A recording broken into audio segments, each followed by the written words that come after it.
and 31. Engine 6 out. Big Tex on fire. Big Tex started off as a Santa Claus figure, but Mayor R.L. Thornton of Dallas decided that it might make an even better cowboy at the state fair. We began to realize that we had our Mickey Mouse, that Big Tex was a larger-than-life cowboy that was very much a very integral part of the makeup, the DNA of the state fair of Texas.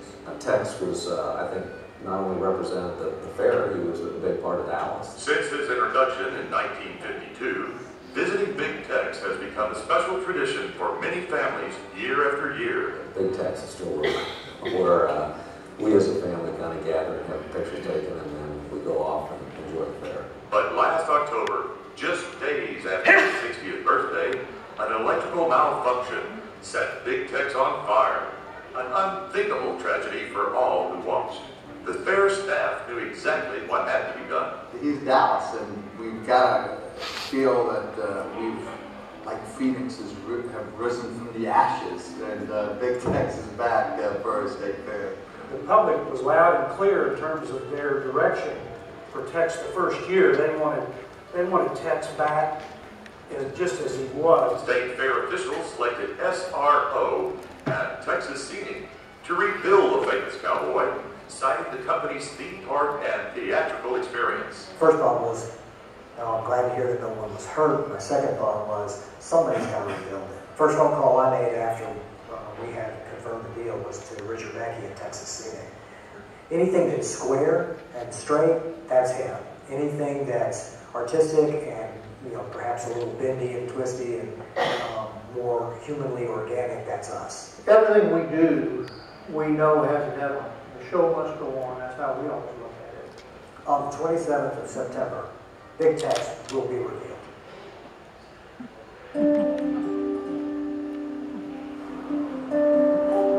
If NASA asked, it might take them a while, but they could probably handle the space program. It's truly amazing what they do.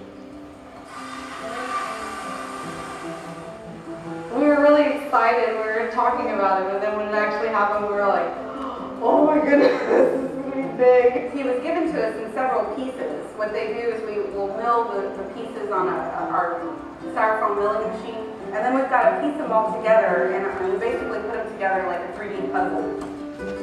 This foam is actually really awesome to work with, because if you make a mistake or you make a hole somewhere, you can just fill it and start over. We had to add about 9 inches to the bottom of our neck in order to give them that play, so he's going to have a longer neck than usual. It should be fine. It will be fine. Just fine. Just fun auto. So this will need to get smooth before we can start putting our scenic scope on there.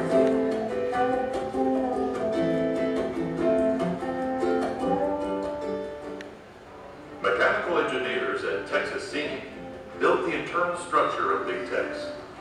Every member who worked on the rebuild had to keep silent so the news would not leak. The code name of the project was Fried Chicken. His shoulders move, his neck moves, his head moves, his arm moves, his forearm, his hand waves, his fingers point. You got his mouth, you got his eyes, you got his eyelids. So we've got a lot of moving parts that are all have to be pieced together. This is from top of the cufflink collar, from the top of the neck, it will be right up to the base of the chin.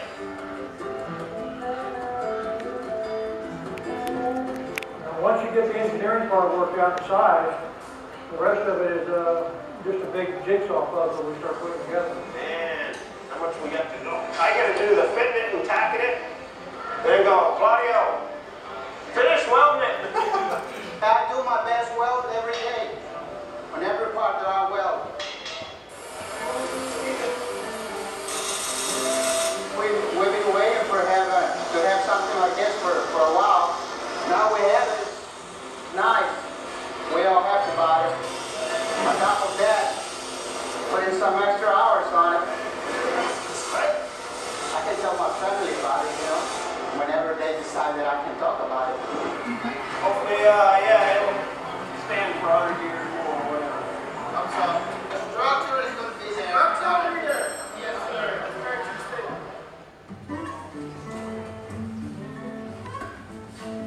#1 goal for the new Big Tex was to look exactly the same as before.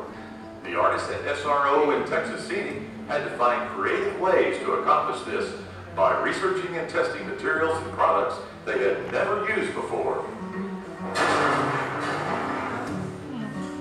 We're behind schedule. They're having to, order straight from manufacturers. Manufacturers are having to ship directly to us, so they can't keep up with this. We're going to have to squeeze at least a month's worth of work in about 2 weeks, so it's going to be pretty intense. Yes.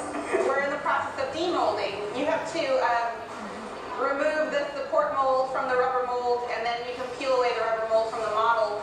However, because our piece is so big, it's too big to pull out, to just pop out. So we're in the process of breaking the foam, chipping away at the foam so that we can get some more grip underneath our rubber mold to pop it out of our support.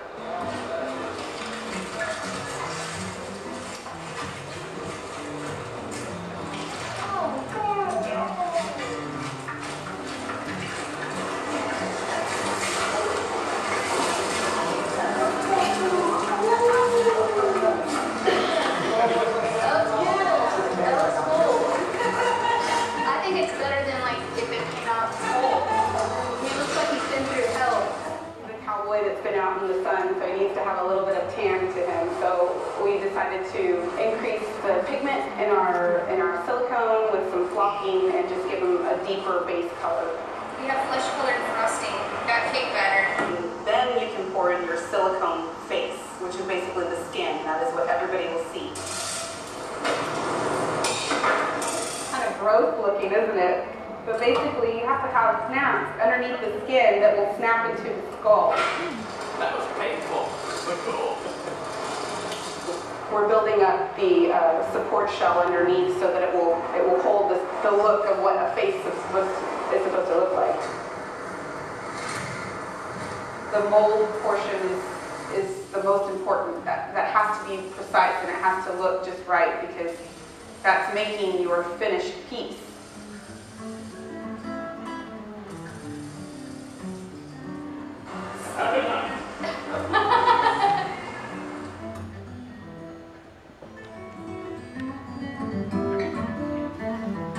The whole fiberglass shell just sits around a main structure that Texas Scenic supplied us with, and then I just built out from there my little web of standoffs and brackets and whatnot to hold the fiberglass shell in place where it should go. There was no plan to begin with. It's all in my head, literally. The only thing I knew is where the ear goes. That's all I knew. Everything else was made up.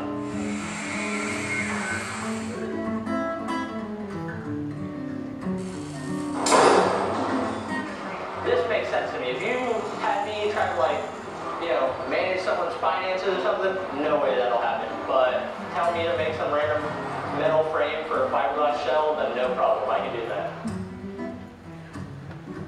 The next part is going to be putting the face on. I think that's going to be a lot of work.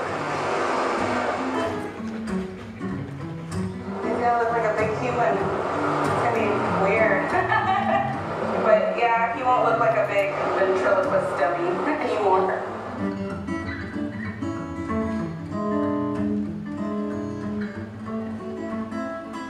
After the foundation of the face was successfully built, it was time to make Big Tex come to life, so that fairgoers would immediately recognize their beloved cowboy.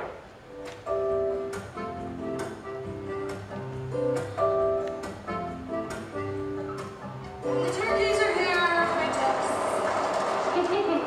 Cheering us on, telling us that we better get it done by noon. Come on, guys. You listen to their garble really closely. I'm excited. I'm so excited. I've did it for so long. Yeah. The paint is actually silicone. It's the same thing that the skin's made out of, just with color in with different colors in it. So we're trying to get all of our skin tones, mixed right, our batches mixed right, so we have enough to just paint when we're ready.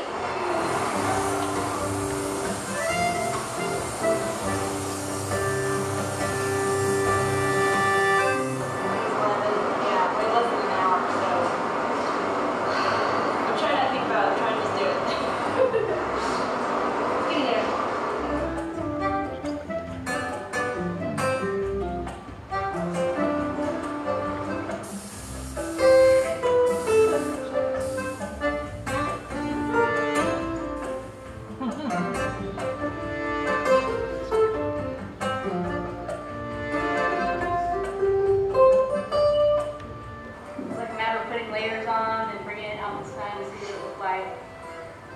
Realizing that there's not enough color, bringing it back in, adding more color. I mean, when it was in there just a minute ago, I thought 20 years. Wow, that's perfect when we brought it out and walked in Dallas.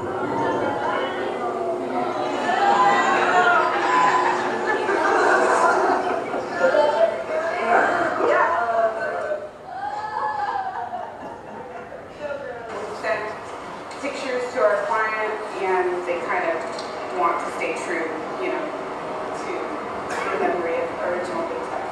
We just have to really accentuate his wrinkles and shadows. They actually had done some work